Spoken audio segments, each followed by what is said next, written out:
Începem descoperirea orașului Rodos împreună. În cadrul acestui episod veți putea vedea împreună cu noi cele mai frumoase atracții din Rodos, după cum urmează.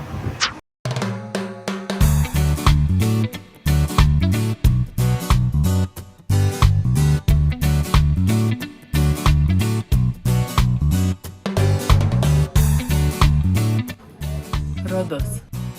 Deci am stat la Cactus Hotel, am încercat să vă arăt în imaginile următoare locul unde ne aflăm, cât de frumoasă este zona, dar eu vorbeam în timpul ăsta, nu se aude nimic de la vânt, credeți-mă, și am încercat să vă zic mai departe și că bate vântul, dar nu mi-am ales cel mai bine cuvintele și vreau să începem videoclipul cu aceste imagini. Insula Rodos, până în acest punct, a fost cea mai vântoasă insulă pe care am vizitat-o. Vânjoasă. Pregătiți-vă de vânturi! Hai mai bine să lăsăm vorbitul despre asta și să continuăm cu descoperirea orașului. Am dedicat un episod întreg hotelului Cactus, deci vă invit să-l vizionați dacă nu ați făcut-o deja. Ca mic spoiler, aceasta era priveliștea de pe balconul nostru, deci eu zic că merită să-l vizionați. Ne-am și speriat în prima seară când am ajuns pentru că așa bătea vântul pe faleză, dar a fost doar o iluzie. Insula Rodos a avut o vreme minunată, nu degeaba se numește ea Insula Soarelui, chiar dacă am vizitat-o în septembrie la început.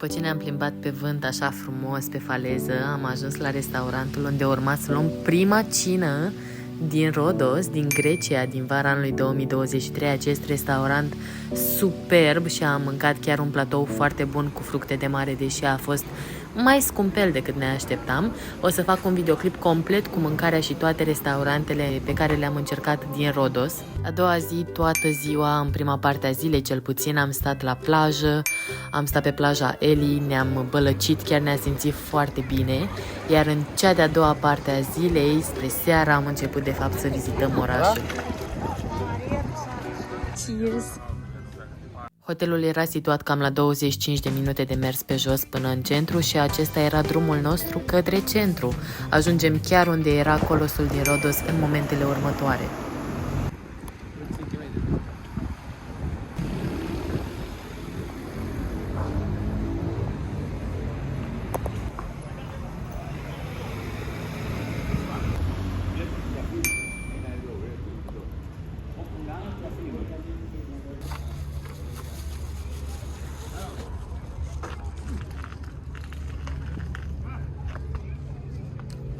Ne aflăm în locul unde s-ar fi aflat Colosul din Rodos, una dintre minunile lumii vechi.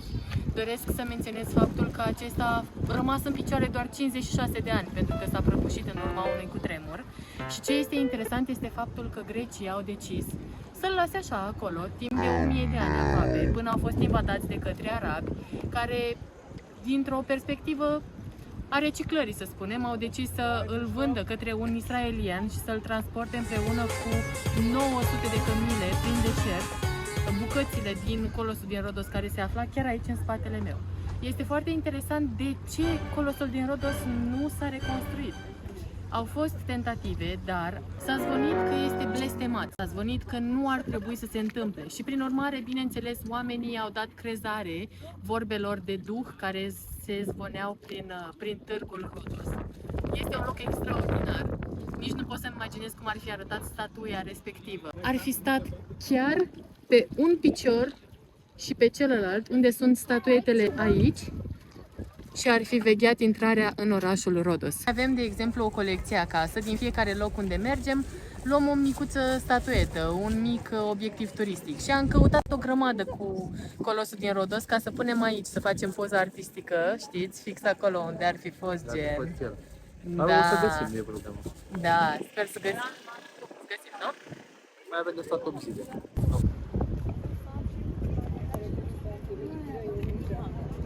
Ce frumoasă e zona asta.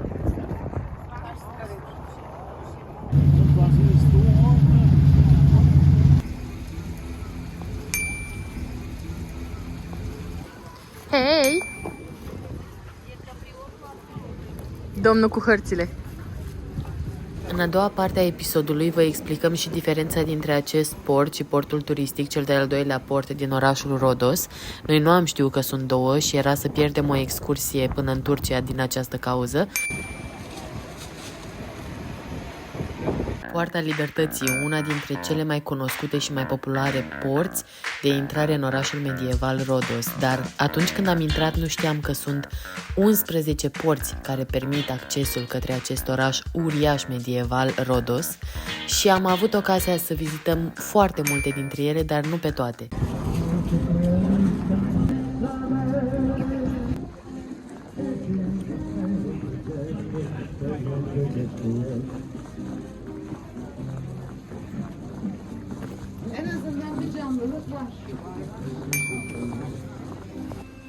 Am găsit până la urmă statui. Noi pe ăsta o să-l luăm. A doua zi am plecat cu un feribot către insula Simi, care a fost superbă. Ne-am continuat aventura prin închirierea unei mașini de care am fost foarte mulțumiți, cea mai bună companie de închirieri mașini pe care am întâlnit-o vreodată. Am străbătut insula în lung și în lat și urmează foarte multe materiale interesante cu ceea ce am descoperit, inclusiv cu excursia din Turcia, din orașul Marmaris. Astfel, continuăm episodul de astăzi cu imagini pe care le-am surprins în ultimele noastre zile în Rhodos. Plecând din portul turistic către oraș, am avut o cu totul altă perspectivă asupra porților și asupra uriașelor ziduri care înconjoară întreg orașul vechi Rhodos. Este un oraș medieval superb. Poarta Virgin Mary este un obiectiv turistic de neratat, oferă o imagine deosebită asupra mării, asupra cetății. Zona este foarte cochetă, plină de tot felul de cafenele, dar noi ne continuăm drumul către Blanc du Nil.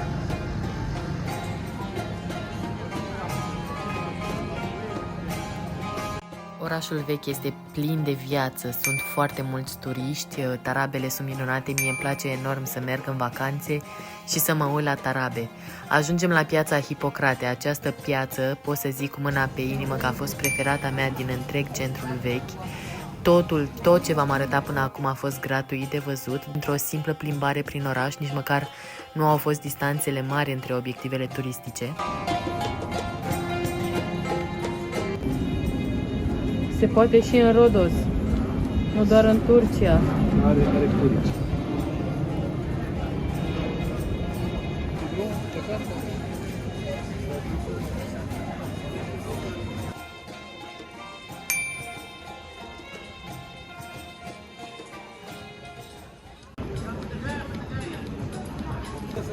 De fapt un fior.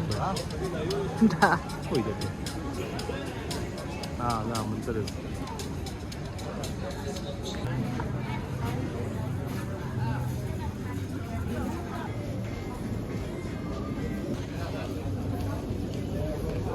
Cea mai bună înghețată pe care am încercat-o noi în Rhodos, scumpă, dar bună. Poate banii? Și cu înghețata în mână am plecat către casă, înapoi către hotelul nostru, unde ne-am dat și o comandă de pizza pentru că n-am mai avut chef să mâncăm în oraș. Următoarea zi, cu forțe proaspete, ne-am început ziua cu o plimbare către Colosul din Rhodos, cel puțin locul unde s-ar fi aflat acesta, ca să vedem cum arată cetatea din spate. Am văzut-o în atât de multe unghiuri, eram curioasă să văd dacă putem intra.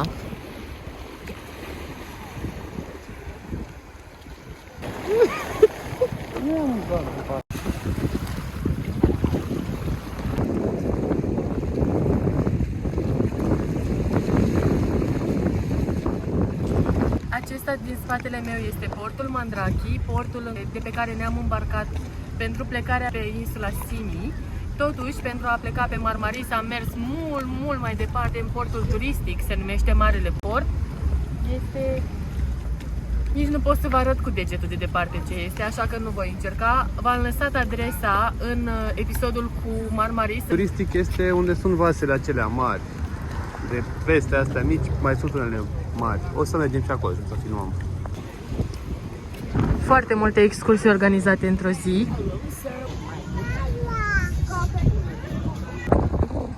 Portul mare de care vă ziceam.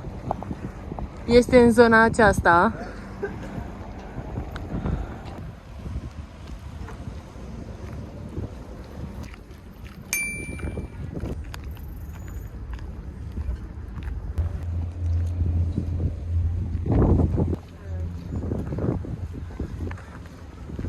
Nu am putut intra în cetate, dar haideți să o vedem mai de aproape. Înainte de asta,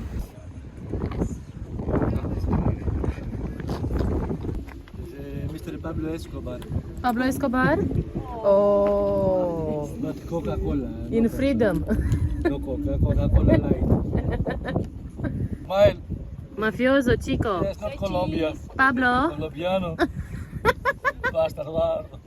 Anche Sofia. Ah, Sofia is Sofia is jealous. Jealous. Jealous. Sofia, I find the house. This month is going to Finland. I see, yes. Exact. Nu mai este mare lucru de vizitat în partea aceasta de insulă, dar este cu adevărat o locație frumoasă pe care vă recomand să o vizitați dacă ajungeți prin Rhodos. Ne continuăm plimbarea cu un scop precis, ne întoarcem în centrul vechi și acum urmează să vizităm Marele Palat, unul dintre cele mai importante obiective din Rhodos.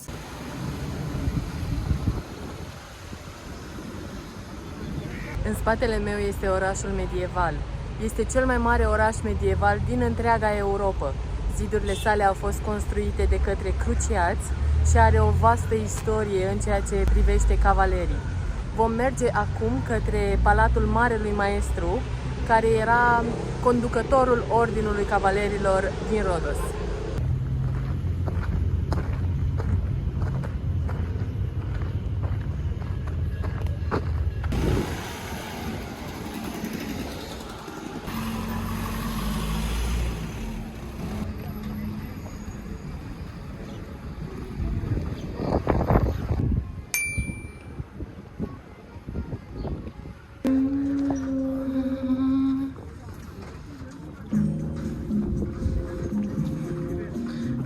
Zici că am băgat eu muzică pe YouTube, gen.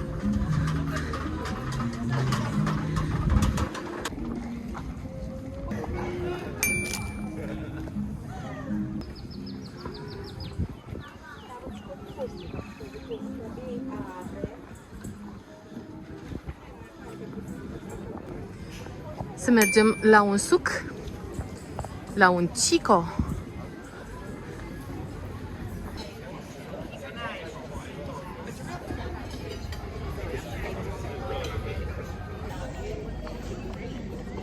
Grecește, grecește, unde e și englezește. Pentru vacanța noastră, Rhodos.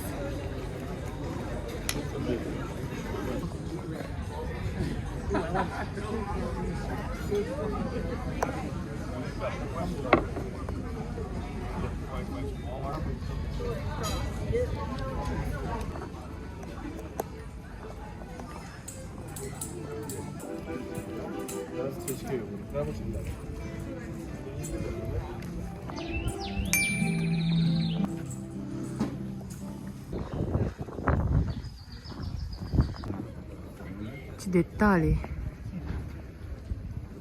divine.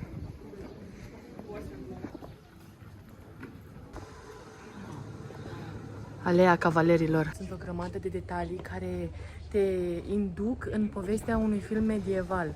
Ai senzația că ești teleportat în timp.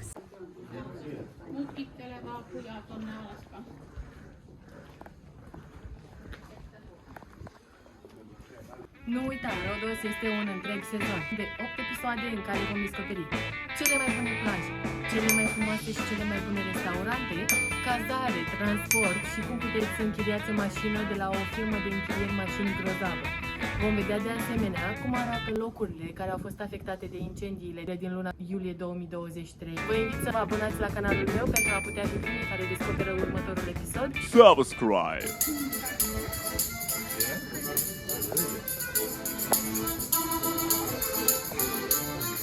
Dă-le și lor un ban, te rog. Da.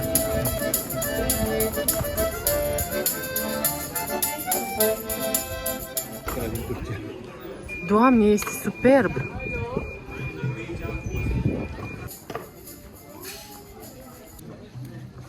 exact ca într-un film cu cavaleri. Înțeleg de ce se numește Insula Cavalerilor. Este fabulos.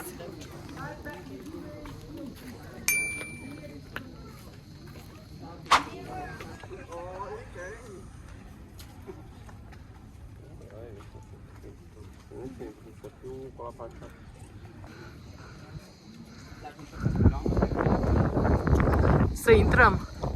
Abia aștept.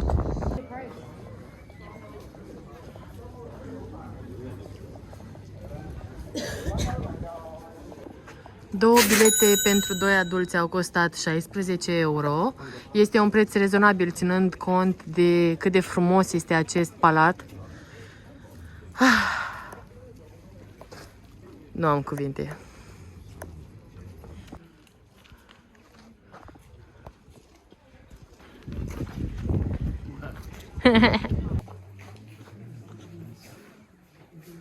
Locul de capelă, nu? Da, locul de rugăciune al cavalerilor.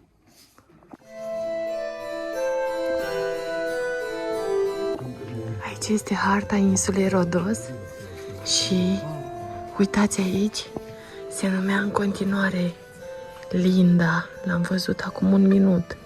Asta e Montefilerno. Aici suntem acum, cred. Montefilerno. Noi stăm aici, aici avem cazarea, în Trionda. Și am văzut Linda, dar nu mai văd. Linda. Aici, pe undeva, da, aici.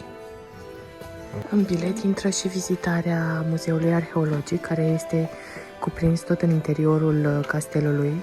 Este foarte frumos. Plin de simbolurile cavalerilor, Ordinul Ioaniților.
Ce drame s-au produs pe acest culoar. S-au furat primii săruturi. Cine știe ce-a fost pe aici?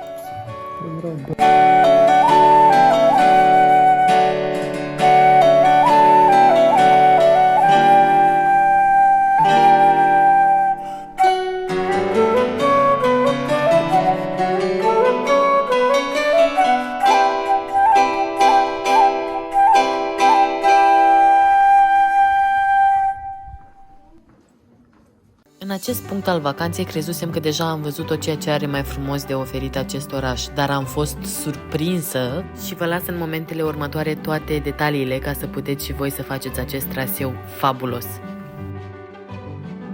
Dacă vreți să faceți traseul pe care l-am făcut noi, puteți să mergeți de la această poartă pe aici.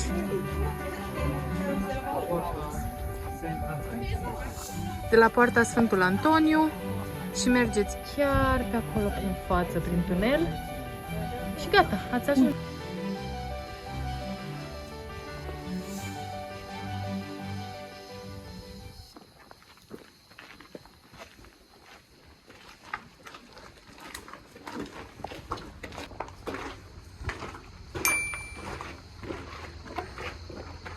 Wow!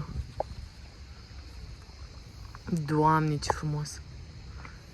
Vizitarea fortificațiilor ce înconjoară cetatea Rodos A fost cel mai frumos moment pentru mine, cu adevărat m-am simțit teleportată în filmele la care mă uit de când sunt mică, cu cavaleri și prințese și castele medievale superbe, cu turnuri și cu ziduri mai mari decât orizontul. Mi-a plăcut atât de mult și era mai liber decât m-aș fi așteptat comparând cu centrul care este arhiplin constant. Acest loc este absolut extraordinar. Doamne, este... Deci nu am cuvinte. Nu am.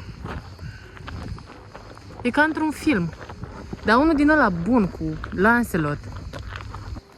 Ne-am pierdut prin oraș. Nu cred că este recomandare mai bună decât să vă urez și vouă să vă pierdeți prin oraș fără un traseu prestabilit.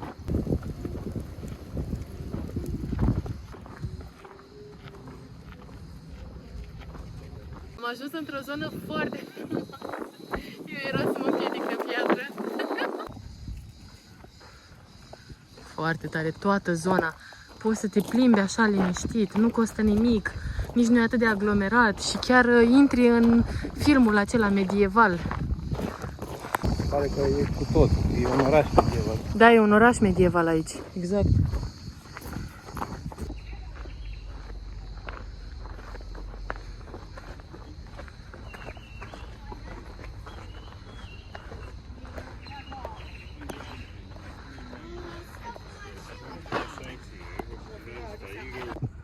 Nu știu.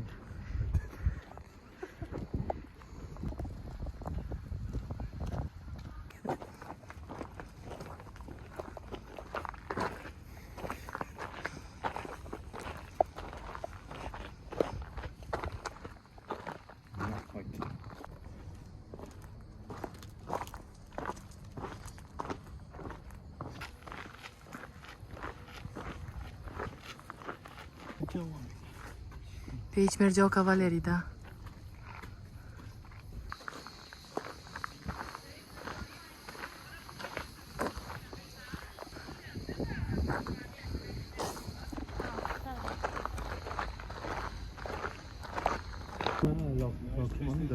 E mămica?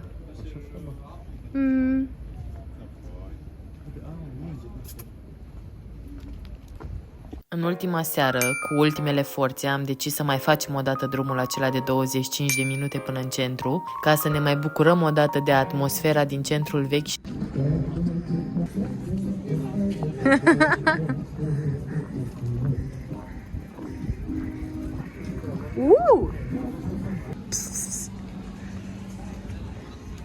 Cum? Să căutăm o înghețată. Înghețată? Da, haide. Hai!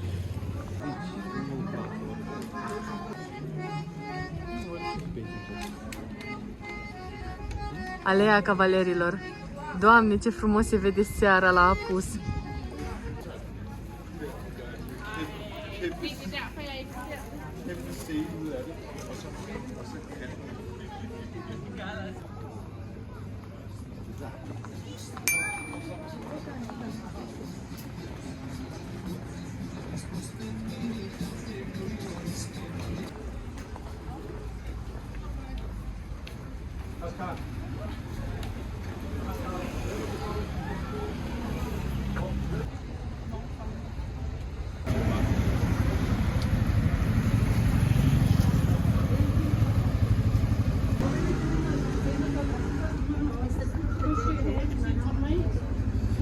Noi ne-am axat în principiu pe partea de jos, de la vale a orașului medieval, dar aflasem și că există o parte la deal unde se află de fapt locuințele celor care locuiesc în Rhodos și am vrut foarte mult să vedem și o parte mai puțin aglomerată a orașului medieval.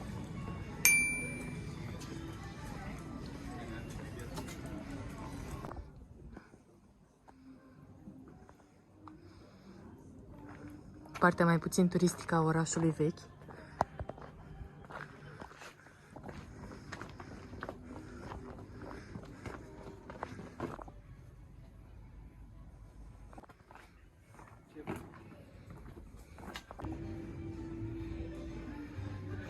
Și în altă parte, da? Da, aici intrăm în aglomerație din nou. Da, e foarte frumos aici. Știu aia cum e, da? E alt... din prima seară am fost curioasă cum ar fi un cocktail acolo și acum, în ultima seară, mergem să vedem.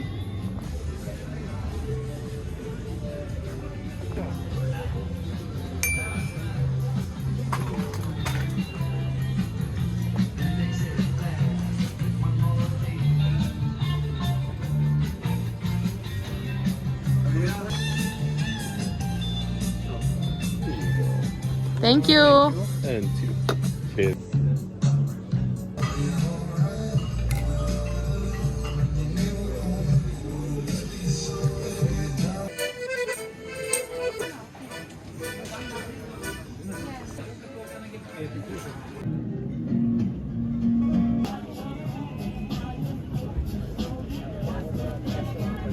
A doua zi, ultima zi, cea în care trebuia să stăm toată ziua la plajă pentru că făceam check-out-ul, mie îmi rămăsese inima la fortificații și îmi doream tare mult să văd ce se află mai departe de locul pe care îl explorasem noi până în punctul în care fusesem, așa că am găsit o nouă intrare și am pornit din nou să descoperim fortificațiile. Deci aici, Entrance of Medieval Moat, mergeți drept în față, totul este gratuit, țineți poarta și mergeți până ajungeți la un tunel pe stânga. O să-l vedeți. Partea mea preferată din Rhodos, partea mărginașă a acestui oraș. Andrei nu se întoarce cu mine la cameră să facem un video. Mi-a plăcut extrem de mult această zonă pe care am descoperit-o trecând prin tunelul acela din spatele nostru, dintr-o pură întâmplare, greșeală. Și acum mergem să vedem unde duce în continuare. Recomandarea numărul 1 din orașul Rhodos este, pe lângă vizitarea cetății și străzii Cavalerilor, care sunt super aglomerate și pline de turiști, vă recomand cu căldură să veniți pe aceste străzi mai puțin umblate, mai puțin circulate. Din punctul meu de vedere, este o insulă cu de toate. Aveți istorie, plaje minunate, mâncare bună, chiar este o insulă unde puteți să faceți tot ceea ce vă doriți. Mie mi-a plăcut foarte mult această vacanță și sper că vă plac și vouă episoadele.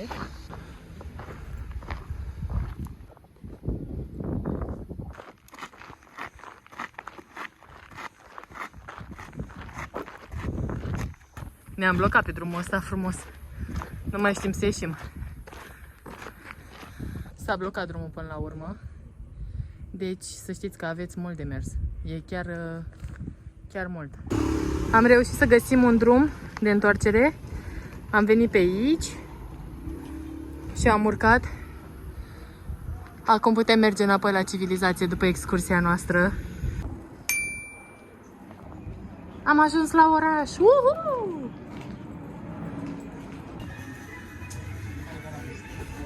Aici suntem mult mai departe de zona turistică.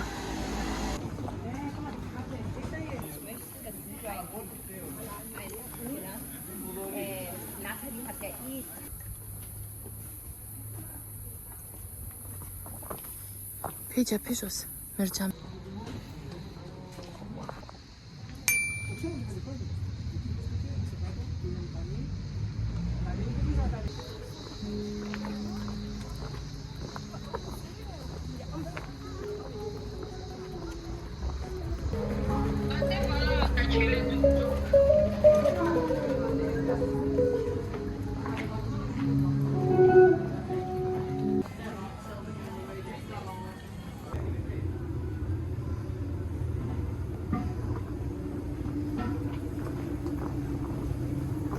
Și așa s-a încheiat vizita orașului medieval Rhodos. Acum pornim către hotel, pentru că mai avem un pic timp de așteptare până trebuie să pornim către aeroport. Aveam zborul către București și în timp ce așteptam în lobby, s-a întâmplat ceva foarte interesant.